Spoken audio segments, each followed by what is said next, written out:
السلام یا امام السلام السلام یا امام میرے لاکھوں سلام الحمد للہ الذی لا یبلغ مدحته القائلون ولا يحصي نعماءه العادون ولا يعدي حقه المجتهدون الذي ليس لصفته حد محدود ولا نعت موجود ولا وقت معدود ولا أجل ممدود فطر الخلائق بقدرته ونشر الرياح برحمته الصلاة والسلام على الرسول المسدد المصطفى العمجد المحمود الأحمد سيدنا ومولانا ومولى الكونين جد الحسن والحسين معاني أبو القاسم محمد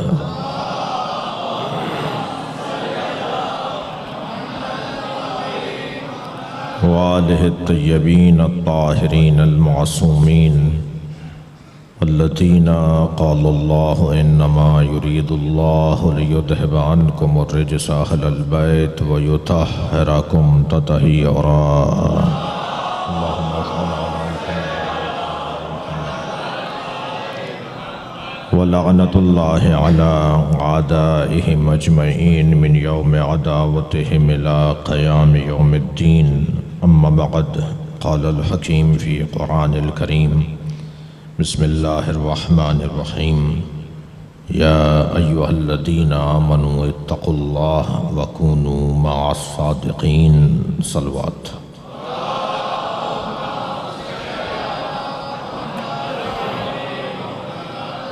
زحمت فرمائے تھوڑا تھوڑا سا آگے تشریف فرماؤ ایک صلوات پڑھتے ہوئے کچھ آگے تشریف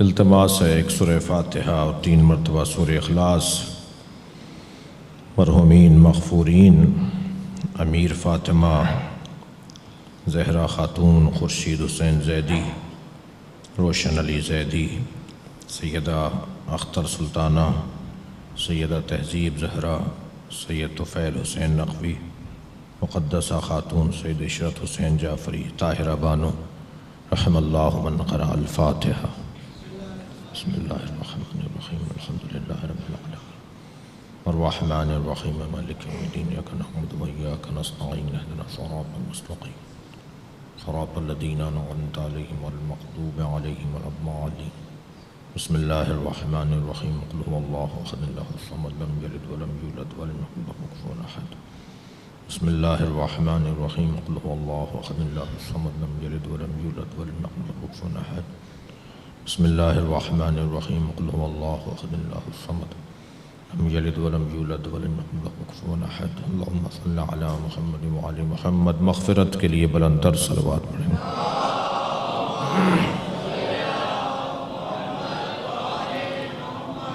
سورہ مبارکہ توبہ کی 119ویں آیت اللہ اپنے اس کلام میں عظمت اہل بیت کا ایک باب روشن کر رہا ہے یہ بھی طے ہے کہ جہاں فضیلتیں ہیں جہاں رفعتیں ہیں جہاں بلندیاں ہیں جہاں عظمتیں ہیں وہاں صدارت اہل بیت کی ہے صلوات پڑھیں گے محمد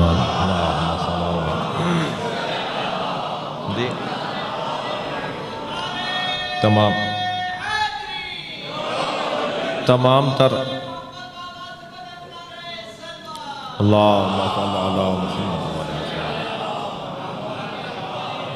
تمام تر کمالات کا مجموعہ یہ گھرانہ ہے اور میری اور آپ کی قسمت بڑی ہے ہم صاحب قسمت لوگ ہیں کہ ہم جہاں بیٹھے ہیں اس سے اچھی جگہ نہیں ہے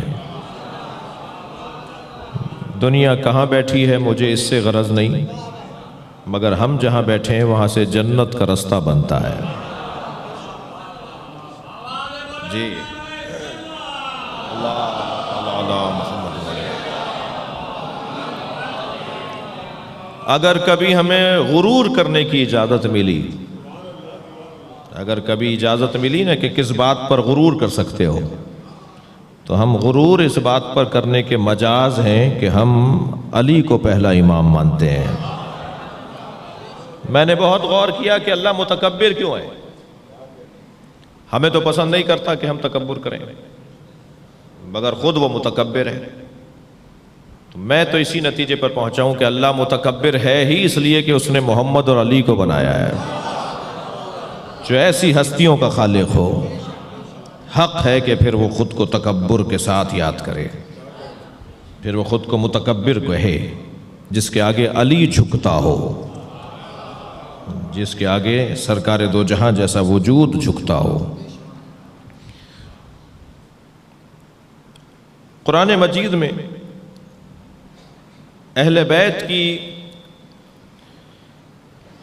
عصمت پر صرف آیت تطہیر ہی دلیل نہیں ہے۔ پہلے تو میں اپنے ان کم سن ساتھیوں کے لیے کہتا ہوا گزروں کہ عصمت جہاں فضیلت اہل بیت ہے، وہاں ضرورت دین بھی ہے۔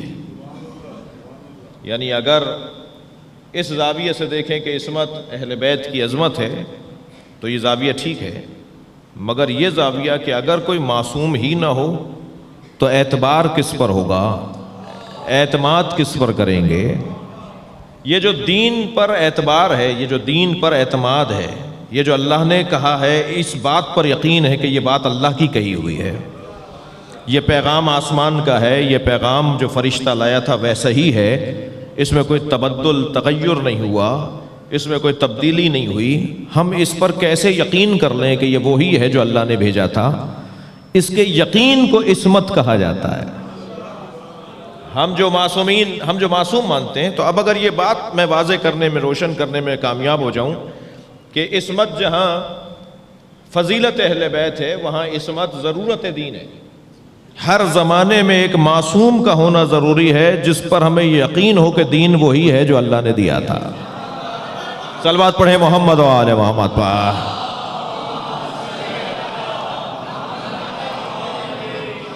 ہم ایک رسانے پر بیٹھے تھے، ہمارے ساتھ ایک بہت بزرگ عالم دین مفتی اعظم ہے پاکستان کے، ہمارے بریلوی برادران کے، جناب مفتی منیب الرحمان صاحب۔ وہ فرمانے لگے کہ ائمہ کی عصمت پر آپ کے پاس دلیلیں کیا ہیں؟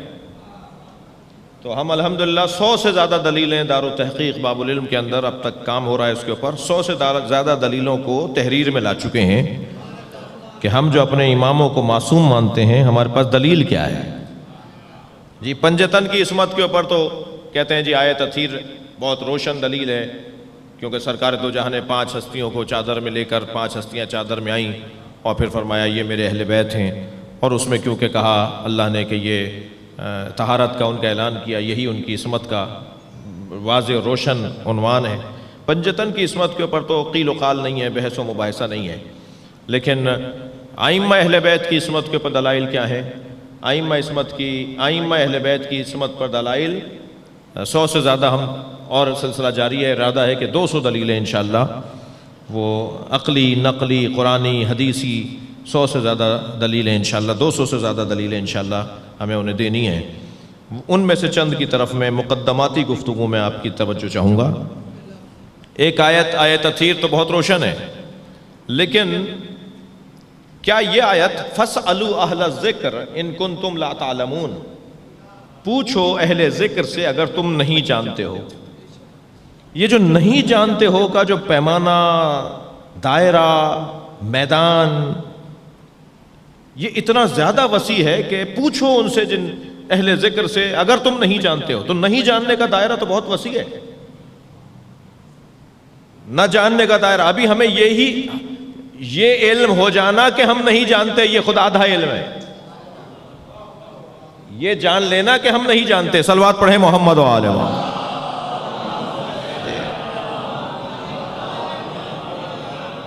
ایک اور صلوات بلندر صلوات ہے۔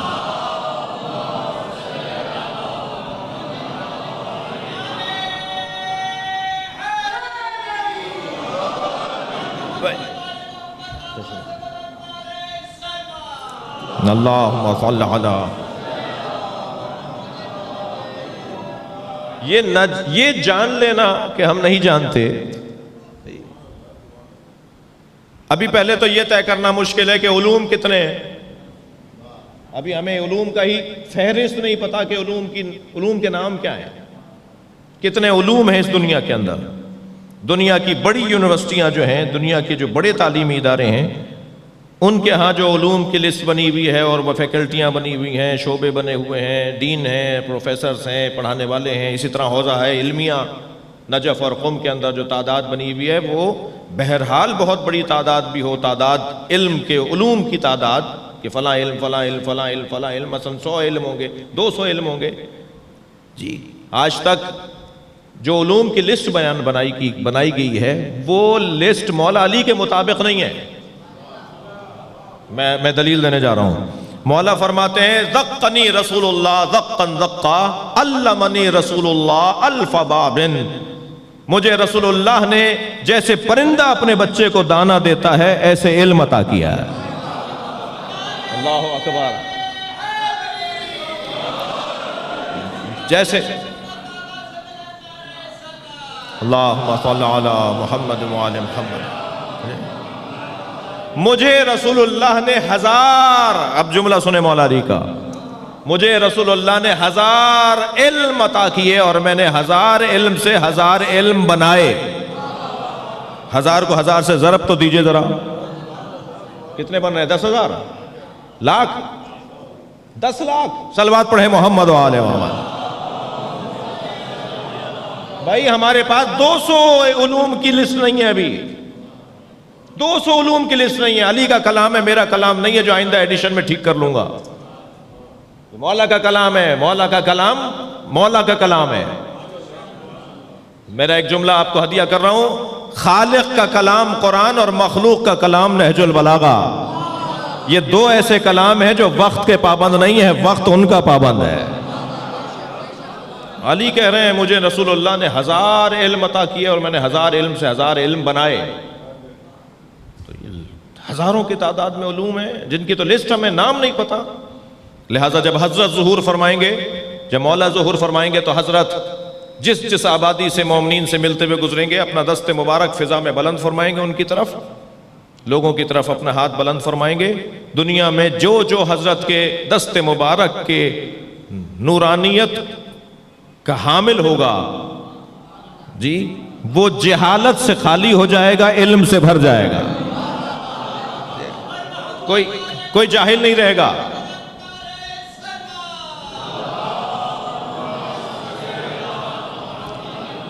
بھائی جب ایک ہی دوست نعرے لگاتے رہیں گے تو یہی ہوگا نا, کوئی اور بھی حصہ لے لیں ان کے ساتھ.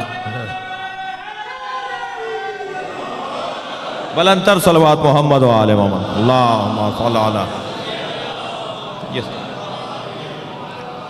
توجہ ہے حضرات کی. تو ابھی تو ہمارے پاس علوم کی لسٹ نہیں پتا, ہمیں علوم کی نام نہیں پتا, ہمیں فلاں بھی علم ہے فلاں بھی علم ہے جی. اور قرآن پکار کے کہہ رہا ہے فَاسْأَلُوا أَهْلَ الذِّكْرِ إِن كُنتُمْ لَا تَعْلَمُونَ, اگر تم نہیں جانتے ہو تو اہل ذکر سے پوچھو.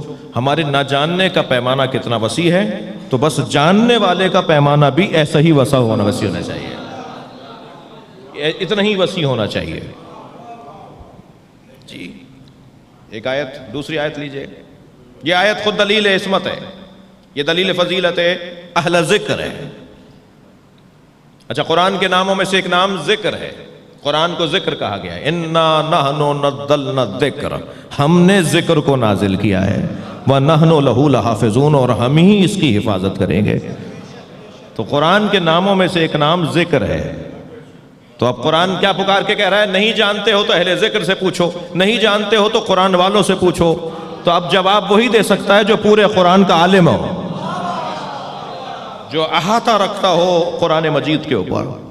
حضرت ابو ذر غفاری جب تشریف فرما ہوتے تھے, مولا کائنات کھڑے ہو کر ان کا استقبال کرتے تھے. کسی نے پوچھا یا علی, آپ ابو ذر کا احترام دوسروں سے ذرا زیادہ مختلف فرماتے ہیں. فرمانے لگے ابو ذر 10 آیتوں کے فقیہ ہیں. میں ابو ذر کا احترام اس لیے کرتا ہوں کہ ابو ذر غفاری قرآن کی 10 آیتوں کے فقیہ ہیں. جو 10 آیتوں کا فقیہ ہو جائے وہ ابو ذر بنے, اور جو مجسم قرآن بن جائے اسے علی کہا جاتا ہے نا, وہ کہلائے گا اہل ذکر. وہ خانوادہ. اللہم صل علی محمد و آل محمد. اور آگے بڑھیے. یا ایھا الذین آمنوا اطیعوا اللہ واطیعوا الرسول واولی الامر منکم. اے صاحبان ایمان، اللہ کی اطاعت کرو، رسول کی اور اولی الامر کی اطاعت کرو. یہ اطاعت مطلق ہے یا مقید ہے؟ دن میں کرنا، رات میں نہ کرنا، 40 سال سے پہلے نہ کرنا، 40 سال کے بعد کرنا. کہاں آیا ہے قرآن میں؟ اطاعت مطلق ہے. اللہ کی اطاعت، رسول کی اطاعت، اولی الامر کی اطاعت مطلق ہے. جب اطاعت مطلق ہے تو مطاع، جس کی ہم اطاعت کر رہے ہیں اسے کہیں گے مطاع. جس کی ہم اطاعت کر رہے ہیں نا، اسے بھی ایک لمحہ، ایک بال برابر اس کی زندگی میں گناہ کا گزر نہیں ہونا چاہیے، تب وہ مطاع مطلق بنے گا. تب وہ مطلق مطاع بنے گا کہ اس کی اطاعت مطلق ہو جائے. لیکن اگر ایک لمحہ بھی ان کی زندگی میں گناہ کا گزر ہو، ایک لمحہ بھی ان کی زندگی میں کوئی گناہ کا گزر ہو، تو وہ مطاع مطلق نہیں ہو سکتے، ان کی اطاعت مطلق نہیں ہو سکتی. صلوات پڑھ لیں ذرا محمد و آل محمد. اس سے بلند اور بہتر صلوات نبی اور آل نبی.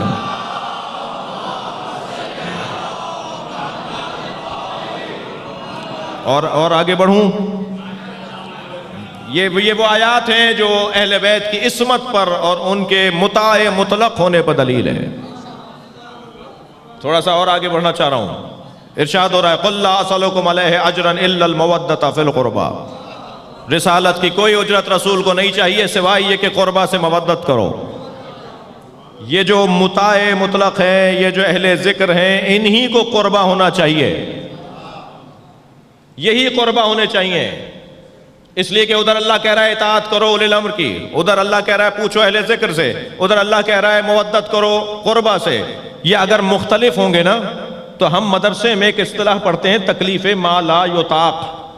اللہ ایسی ذمہ داری ہم پر نہیں ڈالے گا جس کی ادائیگی ہمارے لیے ممکن ہی نہ ہو. بھائی صلوات پڑھ لیں محمد و آل محمد.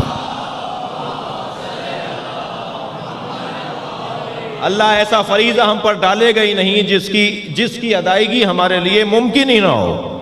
تو ماننا پڑے گا جو مطاع مطلق ہیں، یعنی اولی الامر ہیں، جو اہل ذکر ہیں، جو قربہ ہیں، وہ ایک ہی لوگ ہیں، وہ ایک ہی قبیلہ ہے جس کے نام مختلف ہو رہے ہیں. اور آگے بڑھیے. عصمت کی دلیلوں میں سے ایک دلیل جو میں نے عنوان گفتگو قرار دیا، ابھی تمہیدی بیان سے گزر رہا ہوں، بہت عرصے بعد رضویہ میں حاضری ہوئی ہے. ارشاد ہو رہا ہے یا ایھا الذین آمنوا، اے صاحبان ایمان، اتقوا اللہ، تقوی پروردگار اختیار کرو، وکونوا مع الصادقین، اور سچوں کے ساتھ ہو جاؤ. یہ سچوں کے ساتھ ہونے کا حکم جو دیا جا رہا ہے تو یہ وہی لوگ ہیں جو اہل ذکر ہیں، یہ وہی لوگ ہیں کہ جن کی اطاعت واجب ہے. سچے بھی وہی ہیں، اور سچوں کے ساتھ ہو جاؤ یہ خود دلیل عصمت صادقین ہے. ان کے ساتھ کیسے ہونے کا اللہ حکم دے گا کہ جن کے ساتھ کہیں بھی زندگی میں کوئی گناہ کا گزر ہو. میں اپنے بچے کو تو اس کے ساتھ رہنے کی اجازت نہیں دیتا کہ جس کا کردار اچھا نہ ہو. اللہ ساری کائنات کو اہل بیت کے پیچھے لگا رہا ہے، ماننا پڑے گا کہ عصمت کا عنوان ہے.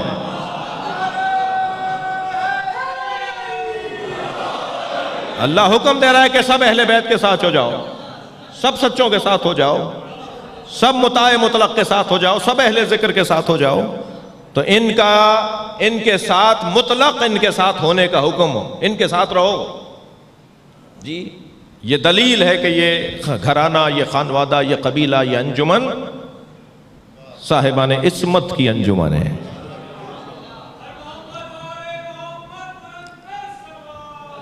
اللہم صل علی. یہ وہ دلائل ہیں جو اہل بیت کی عظمت کے باب میں 365 آیات پر تو اہل سنت کا بھی اتفاق ہے کہ وہ مولا علی کی شان میں نازل ہوئی ہیں. قرآن میں 365 آیات پر علامہ الحسکانی شواہد التنزیل 3 جلدی کتاب لکھ رہے ہیں، سنی عالم دین ہیں. تینوں جلدوں میں انہوں نے وہ ساری آیات کو ایک جگہ جمع کیا ہے جو مولا علی کی شان میں ہے.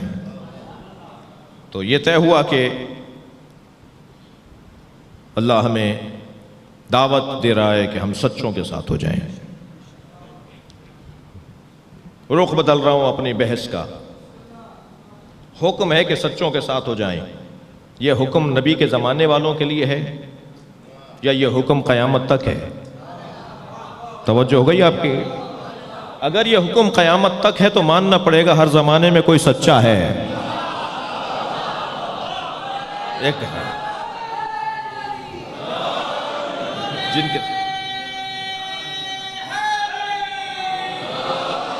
ہر زمانے میں ایک سچا ضرور،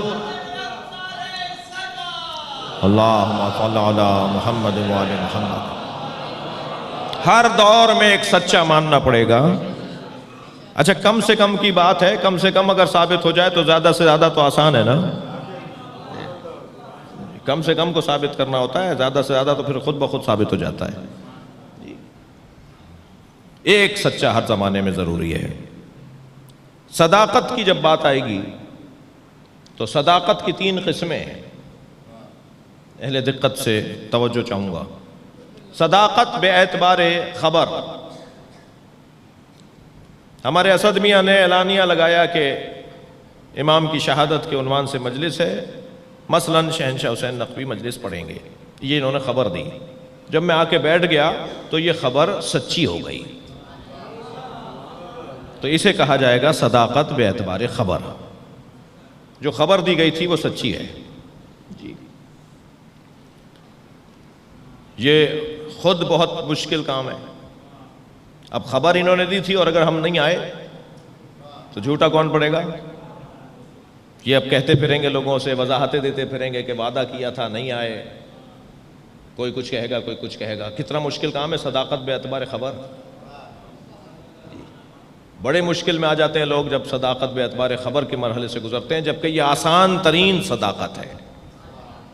سچائیوں میں، صداقتوں میں سب سے آسان صداقت یہ ہے کہ خبر دے دی جائے کہ ایسا ہوا۔ یہ جو اخبار روزانہ آپ پڑھتے ہیں، خبر کی جمع ہے نا اخبار، یہ جو بیان دیا جا رہا ہوتا ہے تو یہ واقعاً ایسا ہی ہے جیسا لکھا گیا ہے جی، یا اسے ذرا تڑکا لگا کر اور سرخی بنا کر اور چاشنی ڈال کر اور جاذبیت ڈال کر بنایا گیا ہے چھوٹی سی بات بڑی کر دی۔ تو یہ صداقت بے اعتبار خبر، اللہ اکبر۔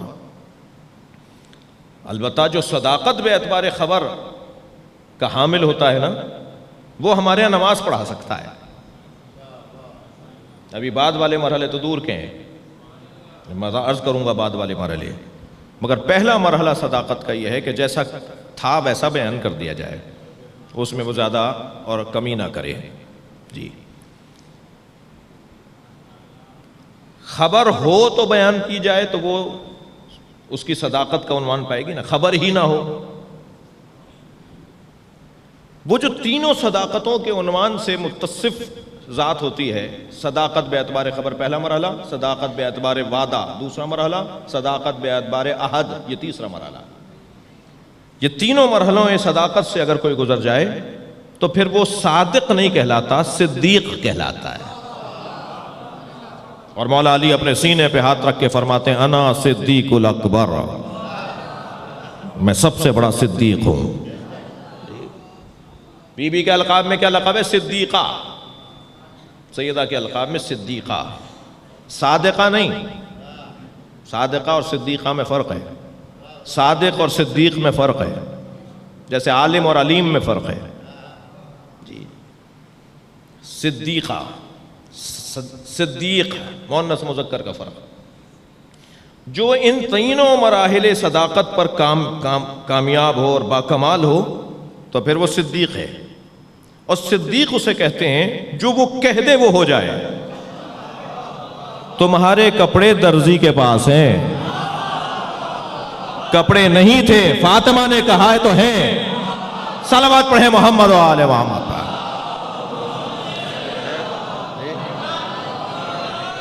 توجہ کر رہے ہیں؟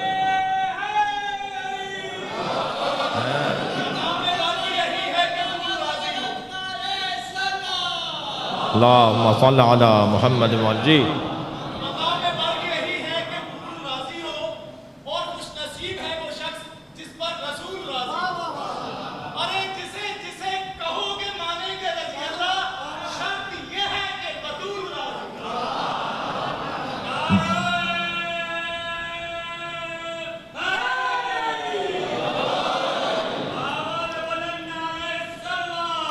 اللہم صل علی محمد وعلی محمد۔ بھائی میں ایران اور عراق میں، لبنان اور بحرین میں تو مجلس پڑھ نہیں رہا، میں تو پاکستان میں، وہ بھی کراچی میں مجلس پڑھ رہا ہوں۔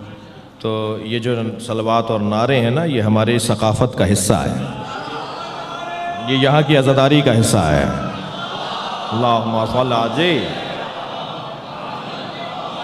اس لیے ایک دو چہرے میں دیکھ رہا ہوں تھوڑے سے اس مزاج کے نہیں ہیں، تو وہ پاکستانی ہیں تو مزاج اپنا بنائیں۔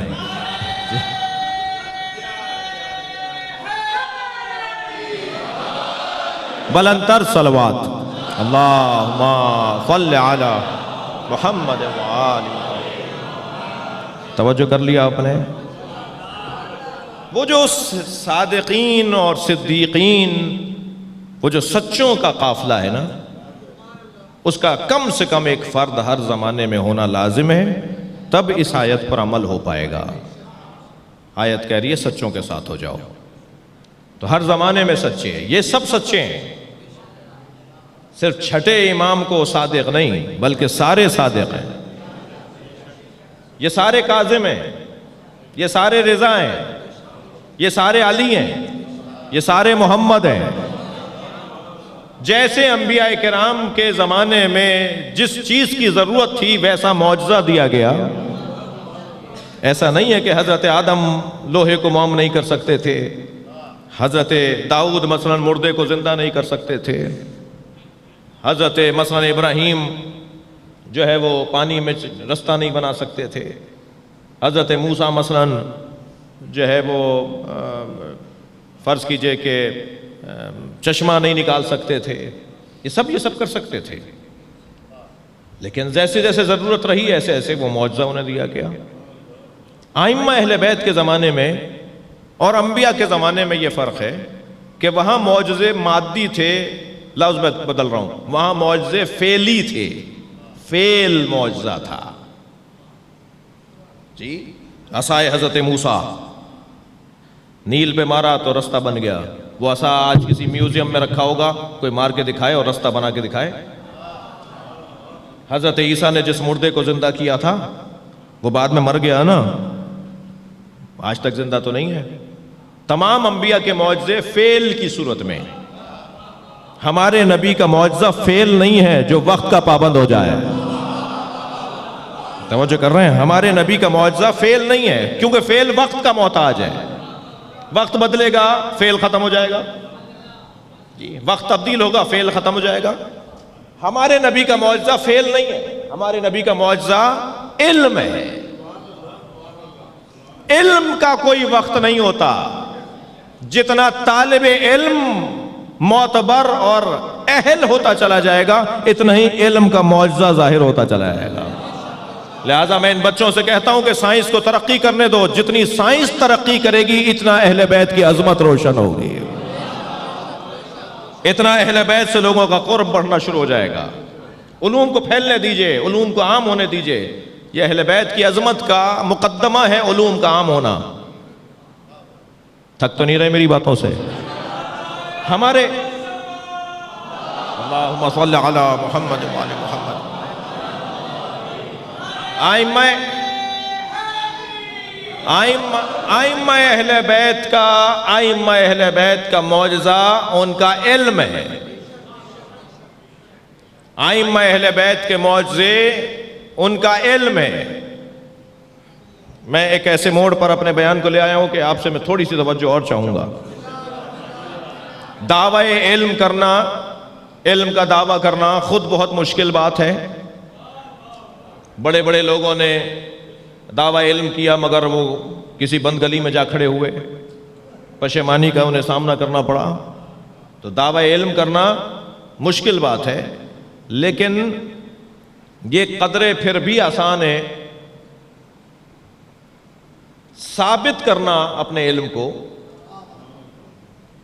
اچھا ایک اور جملہ میں، ایک اور بات اسی سے جڑی ہوئی، علم ذخیرہ معلومات کو نہیں کہتے۔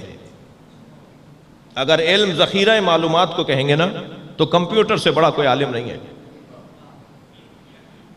علم ذخیرہ معلومات کو نہیں کہا جاتا. علم معلومات کو معلومات سے جوڑ کر نتیجہ نکالنے کو کہا جاتا ہے. جی میری جو معلومات ہیں، آپ کی جو معلومات ہے، ایک علم کو، ایک معلوم کو دوسرے معلوم سے جوڑ کر ایک تیسرے نتیجے تک پہنچنے کو علم کہا جاتا ہے. بھئی یہی تو فرق تھا نا فرشتوں میں اور حضرت آدم میں. فرشتوں کے پاس ذخیرہ معلومات تھا، معلوم کو معلوم سے جوڑ کر نتیجہ نکالنے کی صلاحیت آدم میں تھی، تبھی تو فضیلت پائی حضرت آدم نے. بہت لوگ ہوتے ہیں جو اپنی معلومات کا اظہار کر رہے ہوتے ہیں اور اچھا بول رہے ہوتے ہیں. کیسے ثابت کریں گے کہ یہ علم بھی ہے یا نہیں؟ علم جب تک ثابت نہیں ہوگا جب تک کہ اس کی تاثیر ثابت نہ ہو. اہل دقت سے شکر گزار ہوں ان کا. کسی نے کہا جی یہ فلاں دوا ہے، وہ دوا کھا لی کوئی اثر ہی نہیں ہوا، تو کیسے مانے یہ فلاں دوا ہے؟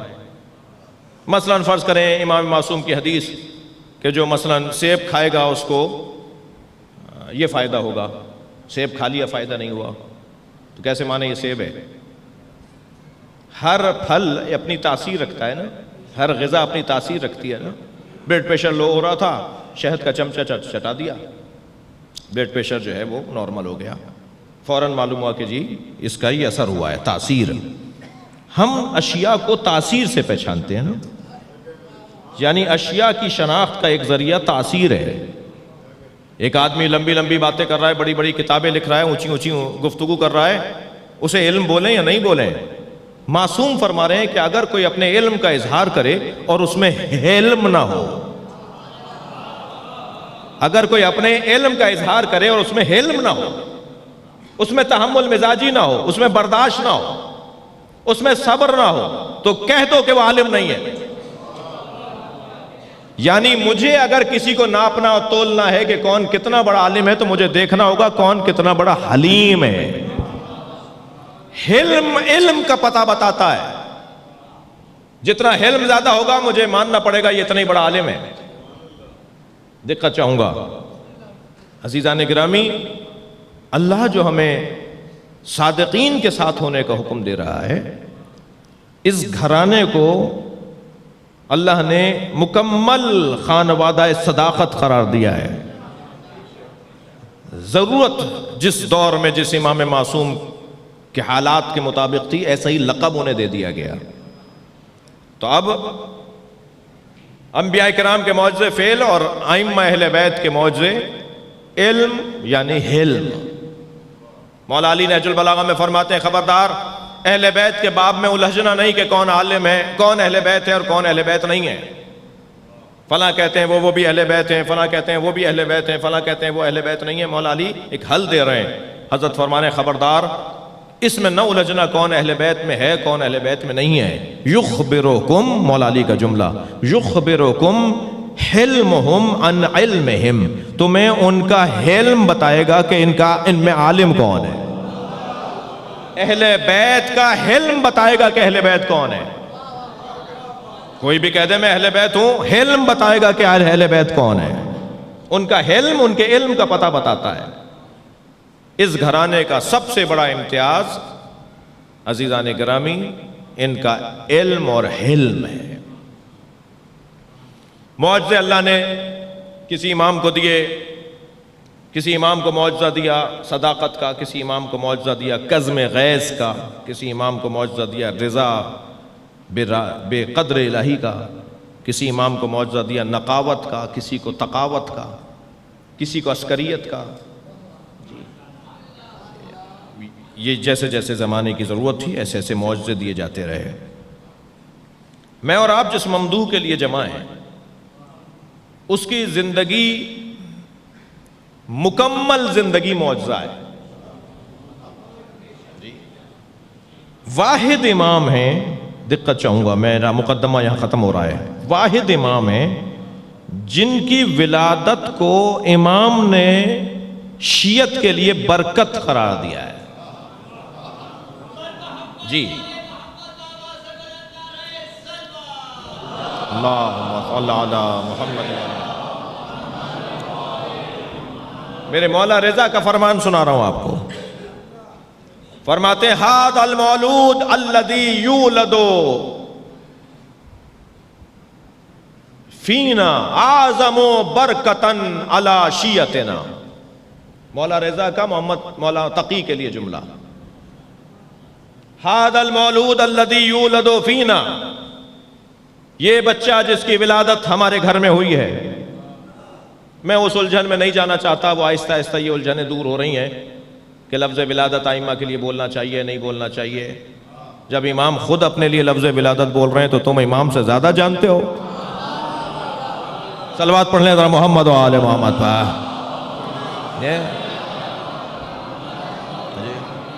100 سے زیادہ حدیثیں ہیں ائمہ کی جس میں ائمہ نے اپنے لیے لفظ ولادت استعمال کیا ہے. کہاں کرو گے ان حدیثوں کو؟ کہاں لے جاؤ گے ان فرامین کو؟ جی عقیدت جذباتیت کو نہیں کہتے. تھک رہے ہیں آپ میری باتوں سے. عقیدت جذباتیت کو نہیں کہتے. عقیدت کا بڑا گہرا تعلق علمیت سے ہے. علم کی بنیاد پر عقیدت ہونی ہے.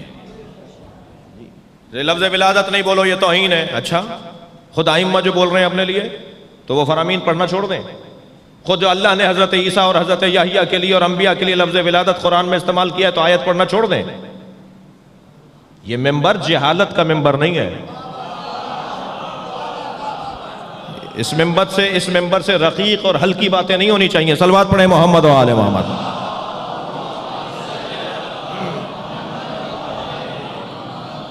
لفظ ظہور عقیدت کے عنوان سے محبت میں لفظ ظہور بولنے میں کوئی غلط بھی نہیں ہے. اگر کوئی ائمہ کے لیے ان کی آمد کے حوالے سے لفظ ظہور بولتا ہے تو غلط نہیں ہے وہ. البتہ امام کے لیے آخری امام کے لیے لفظ ظہور ولادت کو ظہور بولنے میں الجھن ہو جائے گی. لیکن اور ائمہ کے لیے لفظ ظہور بولنے میں کوئی الجھن نہیں ہے. لیکن یہ کہنا کہ ولادت میں توہین ہے یہ علم سے خالی بات ہے. اب یہ میں حدیث سنا رہا تھا نا آپ کو امام رضا کا فرمان ھذا المولود الذی یولد فینا. یہ مولود کہتے ہیں جس کی ولادت ہو. اچھا میں اپنی تسلی کے لیے ایک جملہ کہہ رہا ہوں. لفظ مشترک ہوتا ہے معنی مشترک نہیں ہوتے. اللہ عالم ہے، نبی عالم ہے، مولا علی عالم ہے، مولانا نے نبی نماز پڑھائی عالم ہے. کیا سب ایک جیسے عالم ہیں؟ اللہ نے اپنے آپ کو قرآن میں شہید کہا ہے، نبی کو شہید کہا ہے. مولا علی کو قرآن میں لفظ شہید، جس آیت میں لفظ شہید مولا علی کے لیے استعمال ہوا ہے سورہ رات کی آخری آیت، شہید سبت جعفر بھی شہید ہیں، پروفیسر تقی ہادی بھی شہید ہیں. تو جیسا اللہ شہید ہے ایسے شہید نہیں ہیں. لفظ تو وہی ہے، شین ہا یا دال، لفظ تو وہی ہے. لفظ مشترک ہے معنی مشترک نہیں ہے. جب لفظ ولادت ہمارے لیے استعمال ہوگا تو اس میں نجاست ہے، جب ان کے لیے استعمال ہوگا تو اس میں طہارت ہے.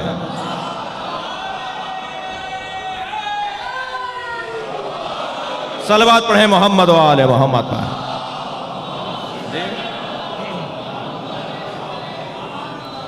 ان کے لیے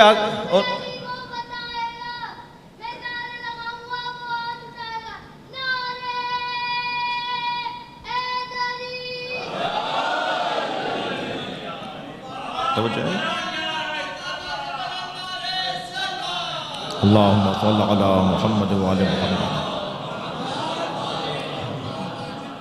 ھذا المولود الذی یولد فینا اعظم برکتا علی شیعتنا. یہ بچہ جو اس دنیا میں آیا ہے، یہ جو مولود ہے محمد تقی، یہ ہمارے شیعوں کے لیے سب سے بڑی برکت ہے، سب سے بڑی برکت ہے.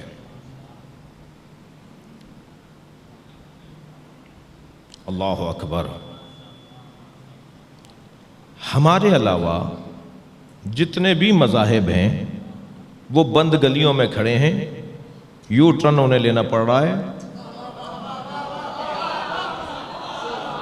الحمدللہ ہم اہل بیت سے جڑے ہوئے لوگ پہلے سے ہی بنیادی طور پر مضبوط لوگ ہیں.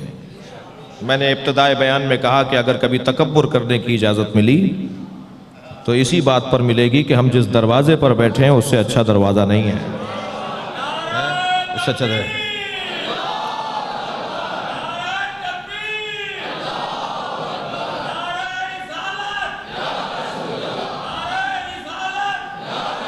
ماشاء اللہ.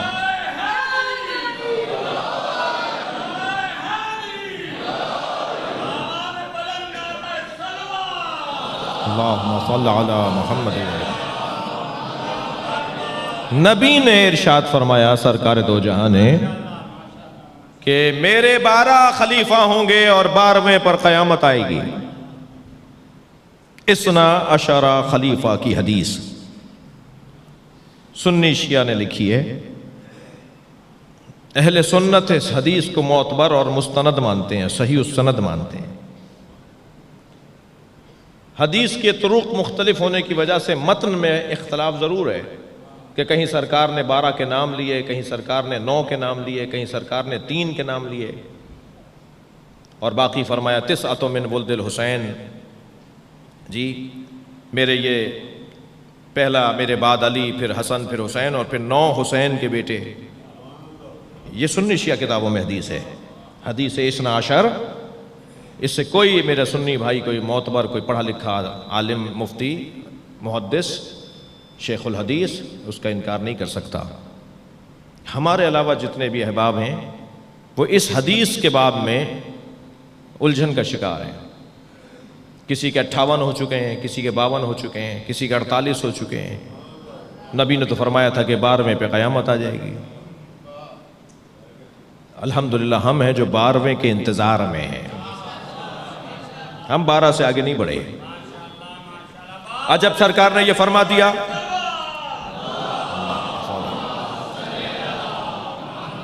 جب یہ سرکار نے فرما دیا کہ میرے 12 جانشین ہوں گے، میرے 12 خلیفہ ہوں گے، تو 12 کی تعداد کو کیسے پورا کریں؟ تو کہنے لگے پہلے 4 جو تھے وہ خلفائے راشدین ہیں، پھر 3 جو ہیں وہ غیر راشد ہیں. اچھا جب راشد کہیں گے تو دوسرے کو غیر راشدی کا کہا جائے گا نا. اور پھر 2 راشد ہیں، اور پھر 4 جو ہے غیر راشد ہیں. یہ خلفائے راشدین کیا ہوتا ہے؟ نقن صاحب کا بڑا حسین جملہ ڈاکٹر صاحب فرماتے ہیں کہ یہ خلیفہ ہے اور پھر وہ راشد بھی ہے، تو پھر نبیوں کو راشد اور غیر راشد بھی بولیں گے آپ. جی نقن صاحب کی مثال کہنے لگے ایک جگہ ہم گئے، نیاز دسترخوان لگا ہوا تھا، ہم بیٹھنے لگے تو کہنے نہیں مولانا یہاں نہیں بیٹھیے گا، یہاں آ جائیے. ہم نے کہا بھئی یہاں کیا ہے اور یہاں کیا ہے؟ کہنے لگے وہ حلال پیسے کی نیاز ہے. تو پھر اسے نیاز کیوں بول رہے ہو جو حرام پیسے کی ہے؟ نقد صاحب نے کہا، میں نے اسے کہا تم اس کو نیاز کیوں بول رہے ہو جو حرام رشوت کے پیسوں؟ صلوات پڑھے ذرا محمد وآلہ. جی نیاز ہے تو نیاز ہے بھائی، خلیفہ ہے تو خلیفہ ہے. یہ راشد اور غیر راشد کیا ہے؟ وجہ یہ تھی، آج بچوں کو سمجھا رہا ہوں، وجہ یہ تھی کہ پیغمبر نے فرمایا میرے 12 جانشین ہوں گے، 12 کو کیسے پورا کریں؟ تو 12 کو پورا کرنے کے لیے کہا یہ راشد ہے اور یہ غیر راشد ہے. وہ 12 بھی پورے ہو گئے، قیامت نہیں آئی. جی نہیں عزیزان گرامی، الحمدللہ ہم 12ویں کے انتظار میں ہیں، 12ویں کے انتظار میں ہیں. ان خلفائے 12 مصطفیٰ میں یہ واحد امام ہے جن کے لیے فرمایا جا رہا ہے سب سے زیادہ برکت ان کی وجہ سے ہماری تشیع میں ہے. کیوں؟ سمجھنا چاہتا ہوں میں اس حدیث کو. مولا رضا کی حدیث ہے. امام تقی واحد امام ہیں جو 7 سال کی عمر میں منصب امامت پر فائز ہوئے ہیں.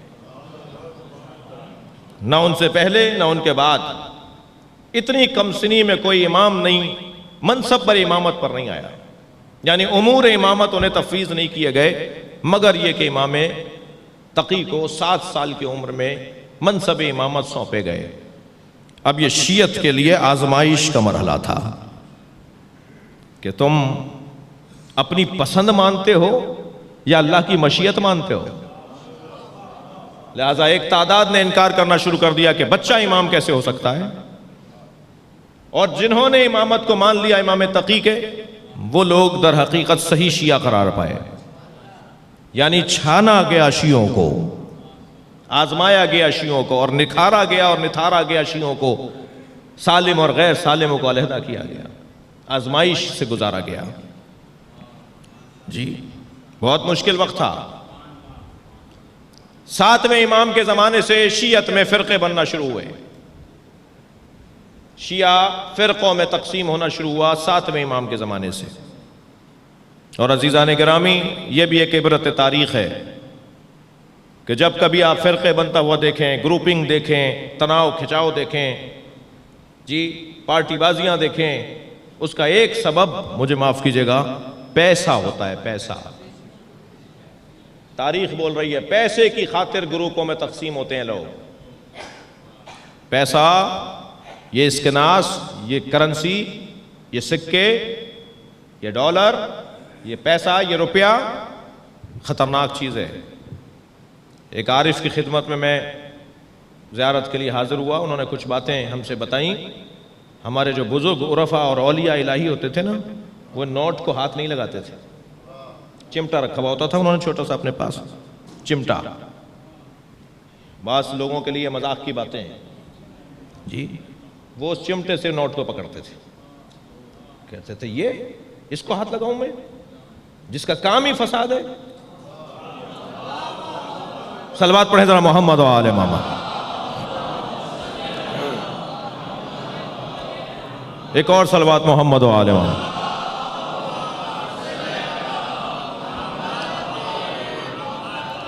جب کبھی آپ اپنے دور میں چلے جائیے، ماضی میں چلے جائیے اور ائمہ اہل بیت کے زمانے میں چلے جائیے، یہ جو مذہب بنے، شیعہ فرقے بنے، مسلمانوں میں فرقے بنے، شیعوں میں فرقے بنے، سنیوں میں فرقے ہیں.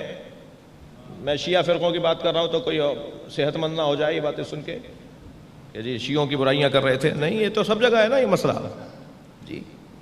اس کا ایک بڑا سبب پیسہ ہے، دنیا، لالچ، طلب دنیا. سب سے پہلی مرتبہ امام ہفتم کے زمانے میں اسماعیلی فرقہ بنا. حضرت اسماعیل کو، امام موسیٰ کاظم کو نہیں مانتے، کہتے ہیں امام جعفر صادق کے بعد اسماعیل ہمارے امام ہیں. کچھ اور آگے بڑھے تو واقفیہ مذہب سامنے آیا جی. کچھ اور آگے بڑھے تو غلات کا مذہب سامنے آیا. 7-8 فرقے 6 امام کے زمانے سے لے کے 11ویں امام کے زمانے تک شیعوں میں بنے.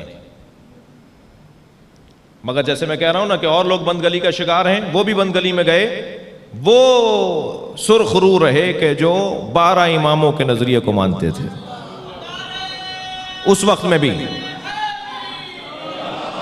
آج بھی اگر کوئی سرخ رو ہے، اللہم صلی علی محمد، تو وہ وہی ہے کہ جو 12 امام کے نظریے کو مانتا ہے. امام محمد تقی کو تسلیم نہیں کر رہے تھے شیعہ. تھوڑی سی اپنی برائی بھی سن لیجئے. وہ کہہ رہے تھے امام رضا کی اولاد ہی نہیں ہے. قیافہ شناز بلایا شیعوں نے کہ بچے کو دیکھ کر بتایا جائے کہ یہ اولاد کس کی ہے. امام رضا کو غریب الغربا کیوں کہتے ہیں؟ ایک علت اس کی ہے کہ اپنوں نے امام کو دکھایا. بھائی صلح حدیبیہ پہ شک کرنے والوں کی جب بات آئے تو میں نعرہ لگاؤں، اور صلح امام حسن پہ شک کرنے والوں کی بات آئے تو میں خاموش کیوں ہو جاؤں؟ جو کمزوری ہے اسے دہرایا جائے تاکہ ہم اس کمزوری کا شکار نہ ہو جائیں. کیوں ہم تاریخ کے ان صفحات کو پڑھتے ہیں؟ یہ سنی بھائیوں کو سمجھانے کی ضرورت ہے. ہم فلاں فلاں فلاں فلاں شخصیات کے کوئی ذاتی ہماری ان سے مسئلہ اور مخاصمت نہیں ہے. ہم ان لوگوں کی برائیاں اس لیے پڑھتے ہیں اور بولتے ہیں تاکہ وہ برائیاں ہم میں نہ آ جائیں. طلحہ و زبیر کے بارے میں ہم کیوں بات کرتے ہیں اور شخصیات کے بارے میں کیوں ہم بات کرتے ہیں؟ اس لیے کہ ہم دیکھنا چاہتے ہیں کمزوری کہاں تھی، کہاں مسئلہ تھا جس کی بنیاد پر وہ میدان چھوڑ کر چلے گئے. ایسے ہی وہ افراد جو اہل بیت کا دم بھرتے ہیں مگر قدم قدم پر پھسلتے ہیں یا مسائل کا سامنا ان کو ہوتا ہے تو وہ سبب تلاش کیا جائے نا کہ وجہ کیا تھی. وجہ کیا ہوتی ہے؟ بڑی وجہ پیسہ ہے. واقفیہ مذہب پیسے کی خاطر بنا، اسماعیلیہ مذہب پیسے کی خاطر بنا، غلات کا مذہب پیسے کی خاطر بنا. جی تفصیل میں نہیں جانا چاہوں گا. ماننے سے انکار کر دیا کہ یہ امام کی اولاد نہیں ہے۔ قیافہ شناس آیا، میرے مولا رضا کرسی پہ تشریف فرمائے، مجمع کو دیکھتا رہا، وہ ایک ایک چہرے کو دیکھتا رہا، امام تقی کو دیکھتا رہا، کہنا یہ ان میں سے کسی کا نہیں ہے بچہ۔ تو پھر کسی نے آہستہ سے کہا کرسی پر بھی ایک شخصیت بیٹھی ہیں۔ کتنی بڑی تکلیف کی بات ہے امام کے لیے، امام رضا کے لیے۔ اس نے امام رضا کو دیکھا، کہا یہ انہی کی تو اولاد ہے، چہرہ بتا رہا ہے، جو میرا فن ہے وہ بتا رہا ہے۔ تب شیعوں نے مانا جی ایک سبب کہ جو اثنا عشری کا جو تسلسل ہے وہ امام تقی سبب بنے کہ وہ تسلسل باقی رہے، ورنہ بریک آ رہا تھا، رکاوٹ آ رہی تھی، رکھنا آ رہا تھا۔ پھر امام نے اپنی اس کم سنی میں، وہ 7 سال کی عمر میں جو معجزے دکھائے، انہوں نے ثابت کیا کہ یہی امام ہے جی۔ سہل محمد ابن سہل قمی رحمت اللہ علیہ۔ ایک میں اپنے قبیلے کے لوگوں سے گلہ بھی کروں کہ ہم لوگ اہل سنت کے برخلاف جب شخصیات کا نام لیتے ہیں، سلمان فارسی جیسے بڑے بھائی تھے میرے، ابو ذر غفاری جیسے میرا چھوٹا بھائی ہو، بھائی ادب سے کوئی حضرت لگا دو، کوئی رضی اللہ تعالیٰ عنہ بول دو، کوئی علیہ السلام بول دو۔ میں اپنے قبیلے کے لوگوں سے گلہ کر رہا ہوں، ذاکرین سے گلہ کر رہا ہوں جی، ایسے بول دیتا ہوں جیسے میرے بڑے بھائی ہیں۔ بے ادبی ہمارے ہاں جی لان تان کا اتنا مزاج بنا لیا کہ اب ایک دوسرے پہ لگے ہوئے ہیں۔ بے ادبی، میں ان بچوں سے کہہ رہا ہوں کہ ہوشیار ہو جائیں ذرا، بہت ساری چیزیں ہمارے ہاں کھلی غلطیاں اس وقت ہو رہی ہیں، روشن ہم خامیوں کا شکار ہیں۔ اہل سنت کی موٹی موٹی غلطیاں ہیں، انہیں ٹھیک کرنا پڑے گا، انہیں شیعوں کی موٹی موٹی غلطیاں ہیں، انہیں ٹھیک کرنا پڑے گا شیعوں کو، ورنہ پشیمانی اور ندامت کے علاوہ کچھ اور نہیں ہے۔ بے ادبی بڑھتی جا رہی ہے جی، بزرگوں کی داڑھیوں میں ہاتھ ڈال رہے ہیں بچے، مرجعیت کے اوپر وہ تبصرہ کر رہا ہوتا ہے جسے طہارت کرنا نہیں آتی، فتووں پر وہ بات کر رہا ہوتا ہے جسے نماز نہیں پڑھنا آتی، جسے 1 سے لے کے 10 تک عربی میں گنتی نہیں آتی، وہ حدیثوں کو بیان کر رہا ہوتا ہے۔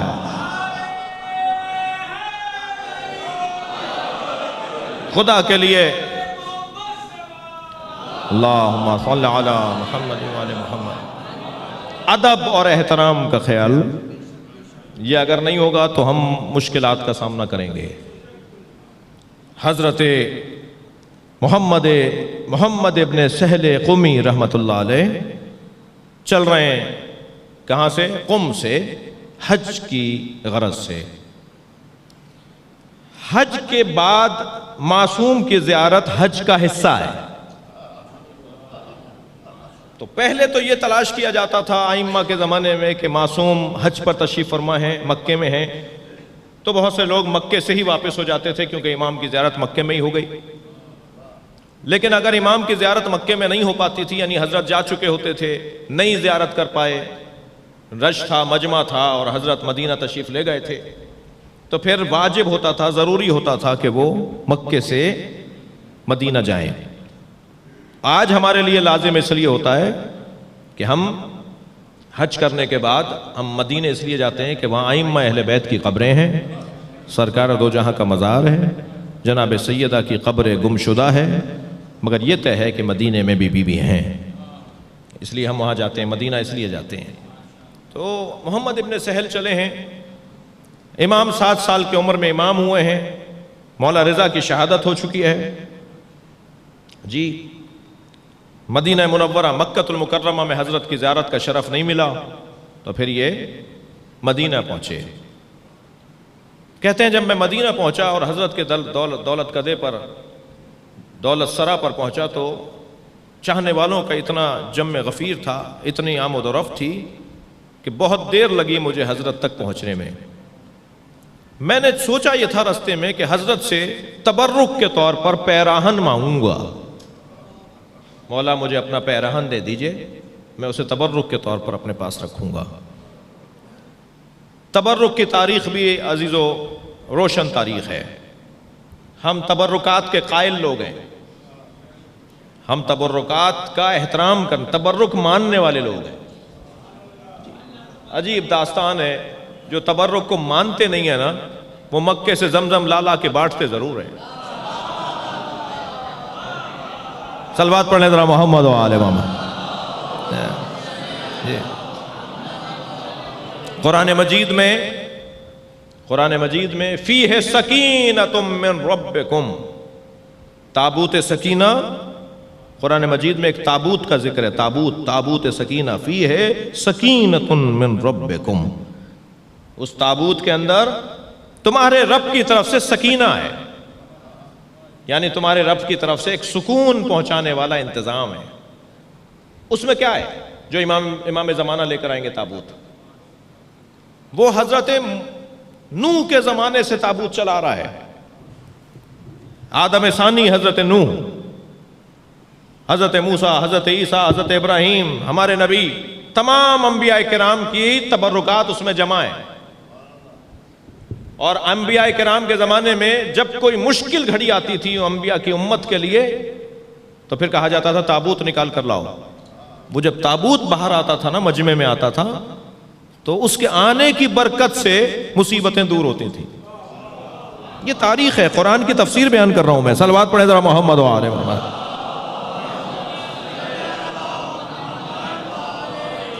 مجھے تعجب ہوتا ہے کہ ایک بہت بڑا طبقہ ہے عبد الوہاب کا ماننے والا، جو تبرکات کو نہیں مانتا مگر تابوت سکینہ کی تفسیر کرتا ہے. قرآن مجید میں تابوت سکینہ کا ذکر ہے، اس میں انبیاء کے تبرکات ہیں، ان کی تفسیر کرتا ہے، مگر کہتا ہے تبرک لینا اور دینا، تبرک ماننا، تبرک بنانا، تبرک کسی کو تبرک قرار دینا، یہ بدعت ہے، یہ حرام ہے. عجیب موش و گربا ہے جی. تابوت، تبرک، یہ ہماری تاریخ ہے. کہتے ہیں کہ میں تبرک کے طور پر، اس بحث میں بہت دیر ٹھہر سکتا تھا لیکن میں اپنے مضمون سے دور ہو رہا ہوں جی. تبرکات کے حوالے سے بات ہونی چاہیے تفصیل سے کسی اور مرحلے پر. کہ میں قمیص مانگوں گا امام تقی سے تبرک کے طور پہ رکھنے کے لیے. کہتے ہیں جب میں حضرت کی خدمت میں پہنچا تو ماحول ایسا تھا کہ مجھ پر ایک روب طاری تھا اس ماحول کا. جب سرکار کے چہرے کو دیکھا تو میرے ہاتھ پیر کانپنے لگے. مجال ہی نہیں تھی مجھے کہ میں حضرت سے کچھ کہوں سوائے اس کے کہ میں آپ کے ہاتھوں کو چوم کر پیچھے ہٹ جاؤں جی. میں آگے بڑھا، میں نے حضرت کے ہاتھوں کا بوسہ دیا. رش بہت تھا، لوگ ملنے والے تھے. میں پیچھے ہٹا، واپس باہر آیا، اپنے سرائے پہنچا، قافلے میں شریک ہوا. ہمارا قافلہ مدینے سے رخصت ہو رہا ہے. مدینے کے دروازے پر ہم پہنچے تو ایک گھوڑا دوڑاتا ہوا شخص آیا اور اس نے کہا اس قافلے میں محمد ابن سہل قمی کون ہے؟ نہ اس وقت مولا نے میرا نام پوچھا، نہ میں نے مولا کو نام بتایا. میں نے فوراً اپنی اماری سے، اپنی جس اونٹ کی اماری میں بیٹھا ہوا تھا، میں نے آواز دی کہ میں ہوں. کہ ان کے اونٹ کو روکو. اونٹ بٹھوایا گیا. اس نے ایک کپڑے میں لپٹا ہوا، ایک غلاف میں لپٹی ہوئی قمیص آگے بڑھا کے کہا کہ تمہیں تو امام سے کچھ مانگنا تھا نا. یہ امام تقی نے اپنا پیرہن تمہیں بھیجا ہے. اس طرح حضرت کی امامت روگوں پر اور روشن اور مضبوط ہوتی چلی گئی، معجزات کے ذریعے سے، کرامتوں کے ذریعے سے. آپ نے ایک لفظ سنا ہے حرز امام جواد. اکثر لوگوں کے ہاتھوں میں انگوٹھیاں بھی ہیں، میں نے بھی پہنی بھی، اس میں امام کا حرز موجود ہے. حرز امام جواد تعویذ ہے جو امام محمد تقی نے لوگوں کی حفاظت کے لیے. ایک شخص نے، ایک چاہنے والے نے آ کے کہا مولا مجھے کوئی تعویذ دیں. اچھا یہ ذہن میں رہے میرے بچوں کے کہ لفظ تعویذ اتنا نااہل لوگوں نے استعمال کیا ہے کہ اس کے بارے میں ہمارے یہاں منفی پہلو بھی پایا جاتا ہے. جنہیں تعویذ دینے کا جو اہل نہیں ہے وہ بھی تعویذ دے رہے ہوتے ہیں. تعویذ، پھر اس کے ساتھ لفظ گنڈا، پھر اس کے ساتھ کچھ کرا دیا، پھر اس کے ساتھ کسی کے اوپر کا مسئلہ ہے، پھر کسی کا جادو بھی اسی کے ساتھ. تعویذ اور جادو میں بہت فرق ہے. تعویذ کروا دیا. تعویذ کا لفظ کروا دیا کے ساتھ توہین ہے. اتنا نااہل لوگوں نے اس لفظ کو استعمال کیا ہے. مفاتیح الجنان میں شیخ عباس قومی نے تعویذات لکھے ہیں ائمہ کے کہ ائمہ تعویذ دیتے تھے. مگر ذہن میں رہے کہ تعویذ کا مطلب جب تک میں لفظ تعویذ کو نہیں سمجھوں گا، حرز امام جواد پہ بات کر رہا ہوں، مضمون سے ہٹ کر نہیں بول رہا، جب تک میں لفظ تعویذ کو نہیں سمجھوں گا میں اس الجھن سے باہر نہیں آؤں گا. پہلی بات تو یہ کہ تعویذ گلے میں ڈالنے کی چیز کو نہیں کہتے، بازو پر باندھنے کی چیز کو نہیں کہتے. تعویذ ایک دعا ہوتی ہے جسے پڑھا جائے گا تو اثر ہوگا. مگر جب معصوم نے وہ جملے کہے ہیں، حضرت نے وہ الفاظ دہرائے ہیں، کہے ہیں اپنی زبان پر، تو اگر میں گلے میں ڈال بھی لوں، میں بازو پر باندھ بھی لوں تبرک کے طور پر کہ وہ الفاظ امام کے ہیں، تو وہ غلط نہیں ہے. تعویذ باندھا نہیں جاتا، تعویذ پڑھا جاتا ہے، لیکن باندھنے میں بھی کوئی قباحت نہیں ہے. مگر ایسا نہ ہو کہ اصلی چیز رہ جائے اور وہ چیز ہو جائے. تعویذ کہتے کسے ہیں بھائی؟ تعویذ اعوذ باللہ من الشیطان الرجیم. اعوذ تعویذ اپنے آپ کو اپنے اللہ کے حوالے کر دینے کو تعویذ کہا جاتا ہے. یا اللہ میں اپنے آپ کو تیرے حوالے کر رہا ہوں، اب تو میرا محافظ ہے، اسے تعویذ کہا جاتا ہے. صلوات پڑھیں محمد و آل محمد. امام رضا کی خدمت، امام تقی کی خدمت میں آ کر کسی چاہنے والے نے کہا مولا میں محفوظ رہنا چاہتا ہوں درندوں سے یا درندہ صفت انسانوں سے، میری حفاظت کے لیے مجھے کچھ دیں. تو حضرت نے جو تعویذ حضرت نے جو دیا، جسے حرز امام جواد کے نام سے یاد کیا جاتا ہے، اس میں یہ الفاظ حضرت نے لکھ کر دیے کہ تم اس کو پڑھو اور اپنے پاس رکھو. وہی ہے اس حرز جواد کے اندر لکھا ہوا. وہ الفاظ کیا ہیں؟ بِأَسْمَائِكَ الْمُقَدَّسَاتِ الْمُكَرَّمَاتِ الْمَغْدُونَاتِ فِي عِلْمِ الْغَيْبِ عِنْدَكَ. تجھے تیرے ان ناموں کا واسطہ دیتا ہوں. بِأَسْمَائِكَ الْمُكَرَّمَاتِ الْمُقَدَّسَاتِ الْمُكَرَّمَاتِ الْمَغْدُونَاتِ فِي عِلْمِكَ الْغَيْبِ فِي غَيْبِكَ فِي عِلْمِكَ غَيْبِكَ فِي عِلْمِ غَيْبِكَ عِنْدَكَ. تجھے تیرے ان ناموں کا واسطہ دیتا ہوں جو مقدس نام ہے، جو مکرم نام ہے، جو تیرے علم غیب میں مخفی نام ہے، جو تیرے علاوہ کوئی اور نہیں جانتا. ان ناموں کا واسطہ دیتا ہوں، مجھے محفوظ کر دے. یہ ہے حرز امام جواد پر لکھا ہوا کلمات. صلوات پڑھ لیں مولا متقی کے لیے.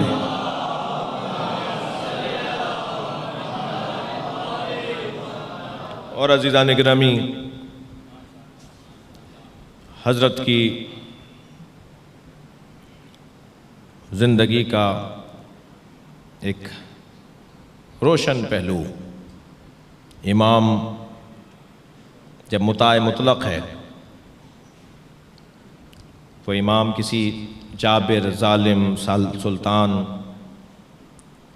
بادشاہ سے مروب نہیں ہو سکتا. میرے مولا گھر سے تشریف فرما ہوئے ہیں، باہر بچے کھیل رہے ہیں. مولا کھیلنے کے لیے نہیں گئے، اس لیے کہ مولا صادق فرماتے ہیں ہمیں کھیلنے کے لیے پیدا نہیں کیا گیا. جی، ہمیں لہو و لعب کے لیے پیدا نہیں کیا گیا. ہم اس دنیا میں اس کام کے لیے نہیں آئے ہیں. بچے کھیل رہے ہیں، مولا وہاں کھڑے ہیں کہ ایک مرتبہ حاکم کی سواری گزرتی ہے. بچوں نے بادشاہ کی سواریوں کو آتے ہوئے دیکھا تو دوڑنا شروع ہو گئے، مگر میرے مولا تقی نہیں گئے. جب اس نے دیکھا سب بھاگ رہے ہیں مگر ایک بچہ ہے جو کھڑا ہے، قریب آ کر پوچھتا ہے کہ جب سب چلے گئے تو تم کیوں نہیں گئے؟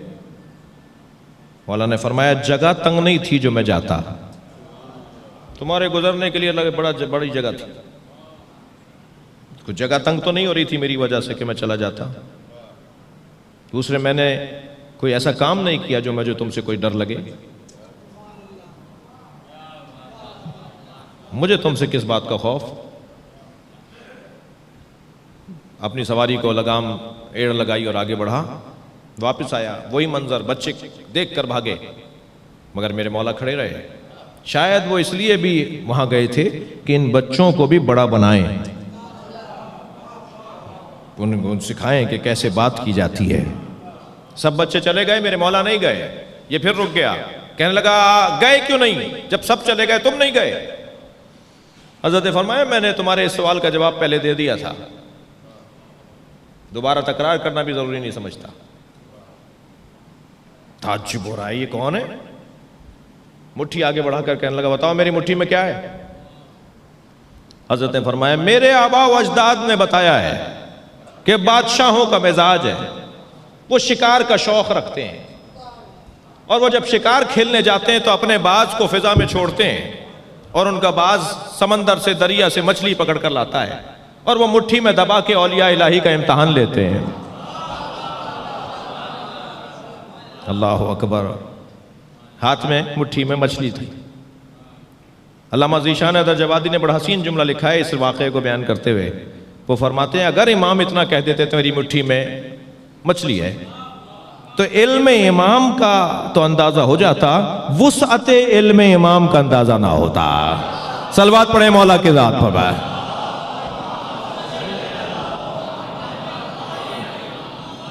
مجھے معاف کیجئے گا، میں 1 گھنٹے سے زیادہ بول چکا ہوں۔ مولا کی زندگی کے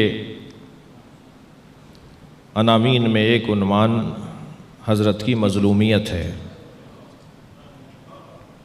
جیسے نبی مکرم کے ساتھ کچھ عورتوں کا تعلق، کچھ زوجاؤں کا تعلق ایسا تھا جو نبی کے لیے تکلیف دہ تھا۔ میں نہیں کہہ رہا، قرآن سورہ تحریم میں 4 آیت ہے جی، ان تظاہر علیہ، اگر تم نے میرے نبی پر چڑھائی کی، میرے نبی پر روب جمانے کی بات کی نا، تو جان لو ان تتوبا فقد زخت قلوبکما، اگر تم نے ایسا کرنے کے بعد توبہ بھی کر لی تب بھی تمہارے دل ٹیڑھے رہیں گے۔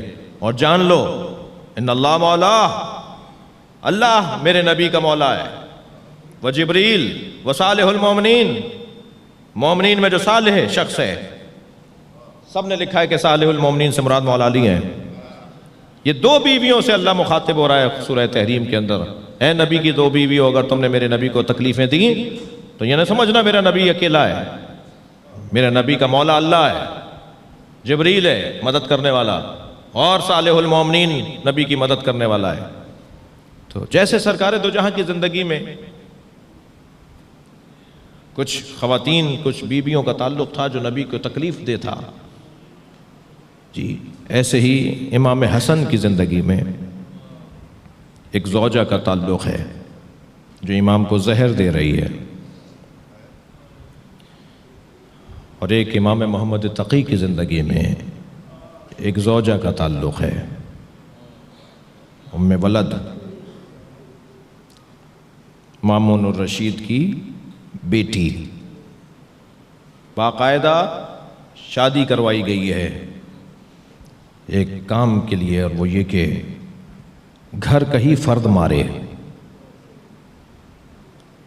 غربت اس سے بڑھ کر کیا ہوگی کہ گھر کا فرد مار دے۔ جب مولا حسن کو جودہ بنت اشس نے زہر دیا تھا نا، تو اس وقت امام روزے سے تھے۔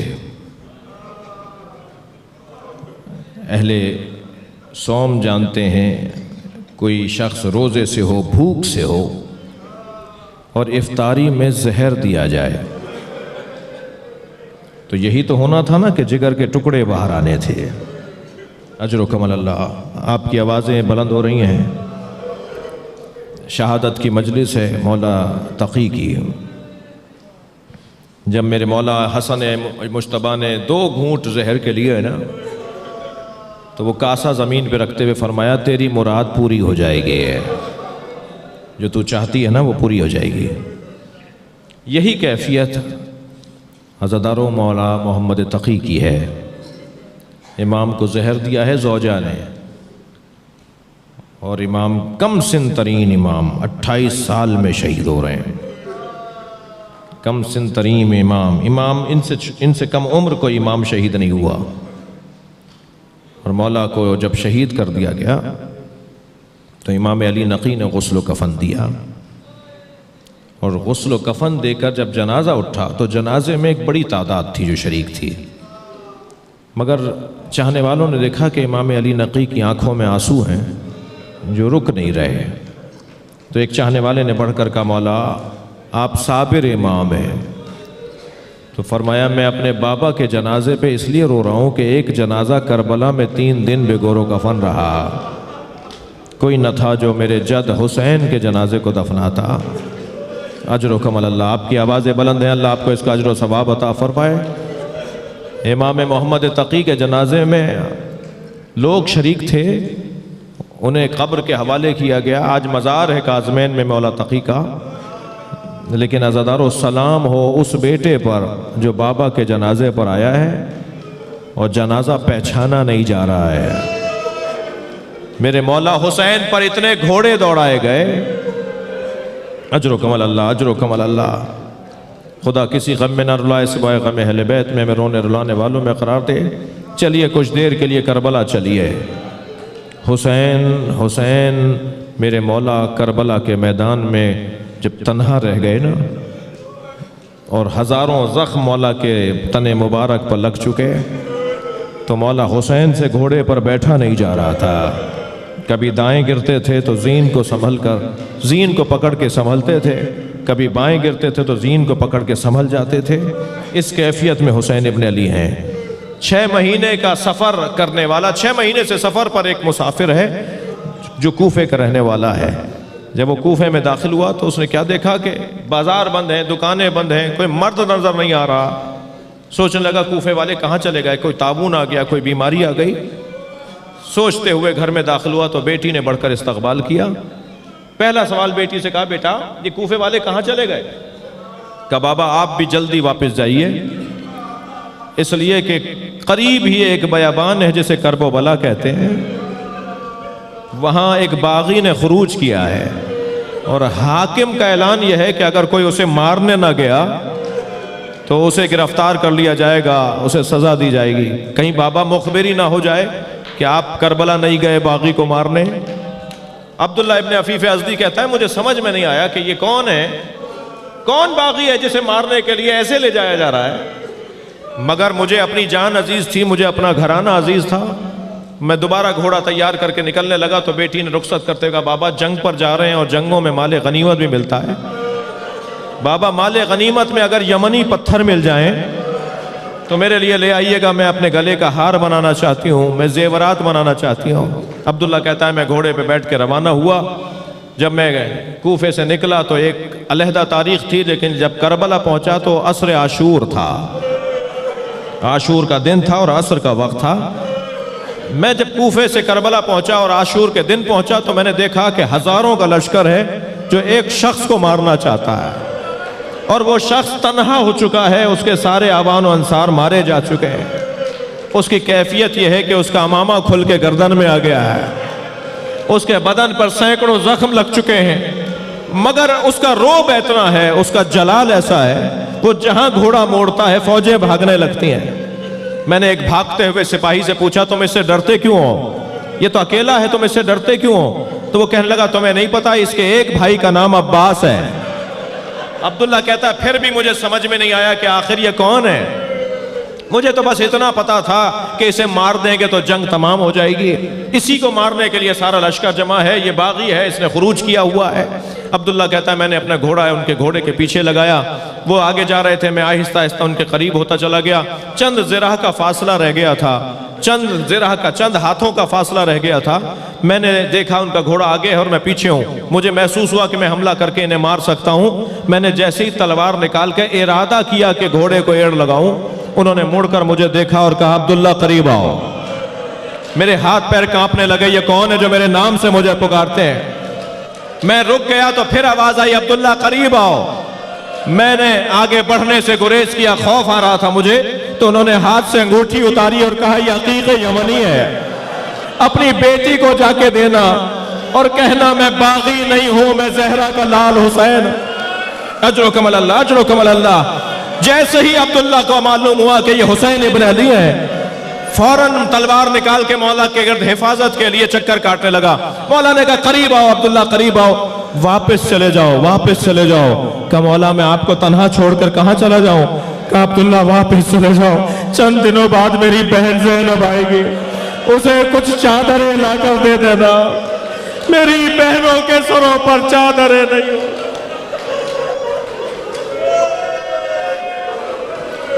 اللہ لعنت اللہ علی قوم الظالمین فسیعلم الذین ظلموا ای منقلب ینقلبون۔ یا اللہ ان نوازوں پر رحمت نازل فرما، رونے والوں کی توفیقات میں اضافہ فرما، بانیان کی توفیقات میں، رزق میں، عزت میں اضافہ فرما، امام زمانہ کے ظہور میں تعجیل فرما۔ ایک سورہ فاتحہ، 3 مرتبہ سورہ اخلاص۔ حاضرین مجلس کے مرحومین، جن مرحومین کے نام میں نے ابتدا میں لیے، خاص طور پر امیر فاطمہ اور اس گھرانے کے دیگر مرحومین متعلقین، رحم اللہ من قرأ الفاتحہ۔